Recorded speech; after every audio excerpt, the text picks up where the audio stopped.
Well, good morning, ladies and gentlemen. Today we're going to look at some pictures taken in the big field about the middle of Carpenter Road, right behind 844, 842, and 838. You'll find some natural wildflowers growing out there, what used to be prairie. You'll have some spiders running between the different pine trees and the other stuff, having a good time.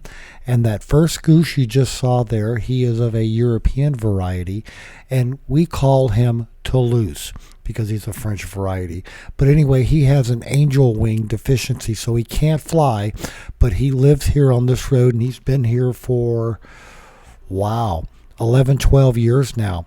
You also have the hawks that like to fly above the field and the poplars over the lake as they look down trying to catch something.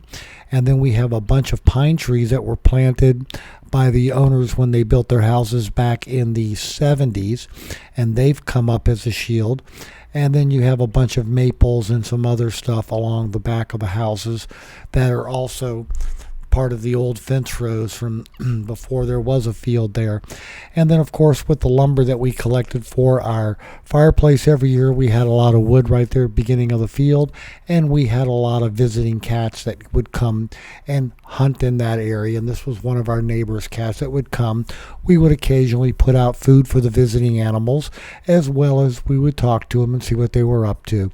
As a matter of fact, one time we thought we had one of our neighbor's cats. It was right when we got back after Thanksgiving from the Adirondacks. We thought she was pregnant. It was snowing. We put her in the garage. Well, it turned out she wasn't pregnant. She was just fat, and she'd already been fixed, so wasn't an issue when we contacted the owner. Now, the field here, as you can see, is pretty very nice. You have the cattails growing there along the lake, the lumber poplars, and then you have all the maples in the back along the property lines that are just having a riotous time in this fall that we were doing right here. Now, the field gets a lot of pictures from a lot of times of the year, and as you can see here, here's earlier in the late summer where you have all the geese and their babies out on the water and the cattails.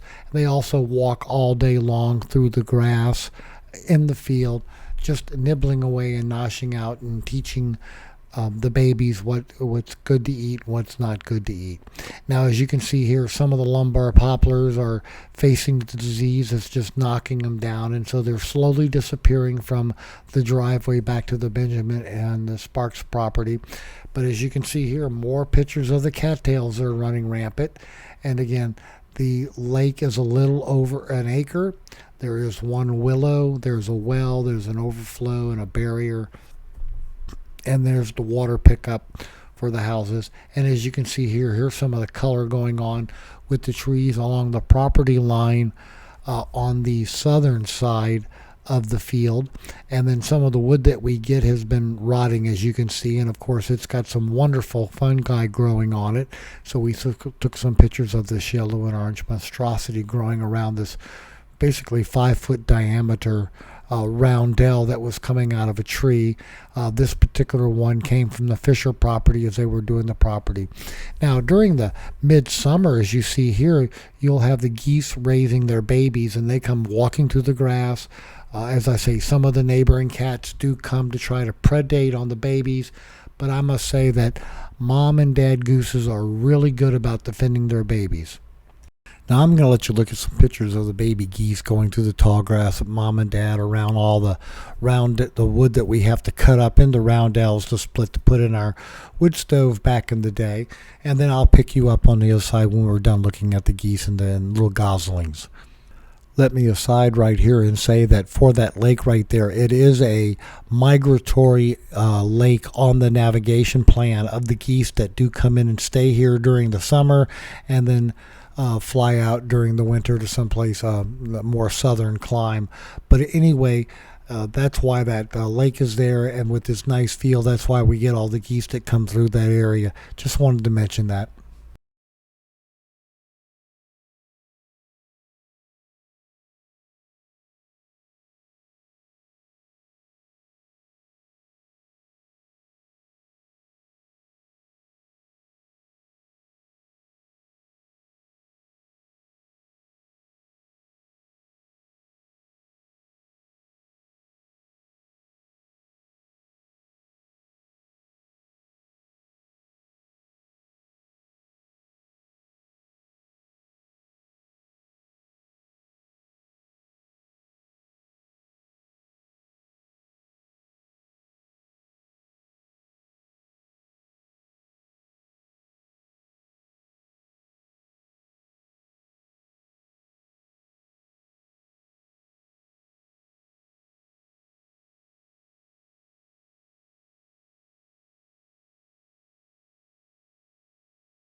And then here's old Toulouse, the flightless goose, and he hangs out with the other goose and he plays sentinel like them all.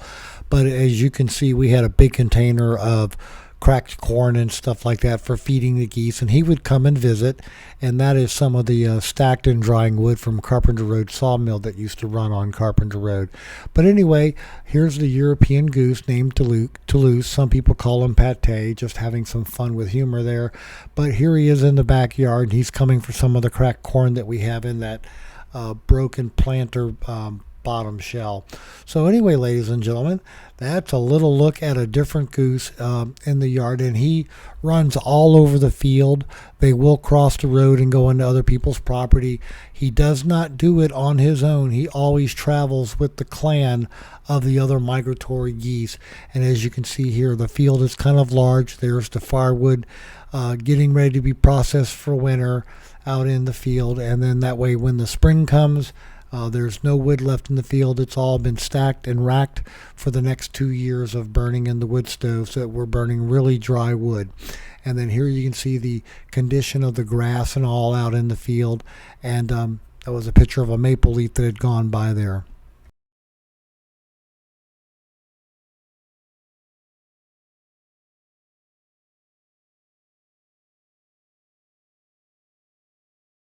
Now, a number of years ago, to help delineate the property lines, a row of pine trees was planted on the field so that they would grow up and they would be on the property line.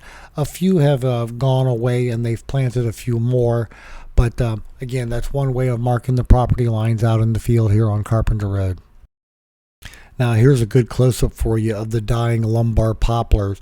And that wood is so dry that when you cut it up and bang it together, it's like hitting two bowling pins together. So it burns really good, very dry wood. It's not a very hard wood, but it is a good burnable wood and doesn't produce a lot of soot.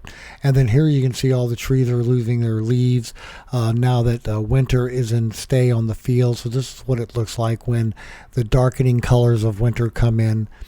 And you can compare that to the fall colors here, and earlier you saw the summer colors all over the field there too.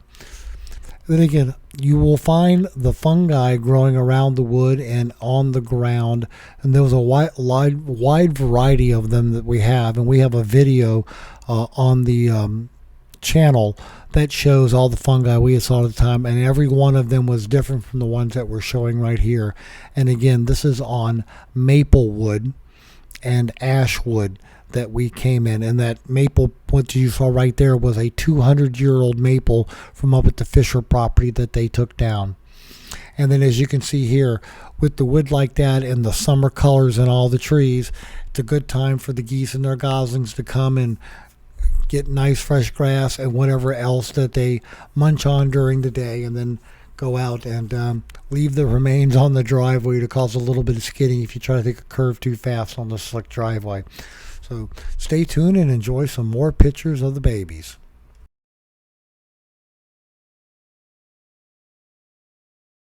So here's Toulouse once again, and as this day wraps up, you're going to get to see some nice shots that I took with the high definition and the big lens of the beautiful colors in the sunset and the darkening of the gloom across the field, again, as we're watching the approaching of twilight.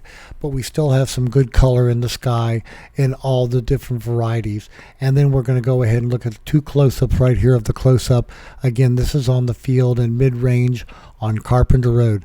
Ladies and gentlemen, thank you so much for watching, and I hope you enjoyed this little glimpse into life in Loveland. It's like living in the country, but we're surrounded by subdivisions and shopping centers.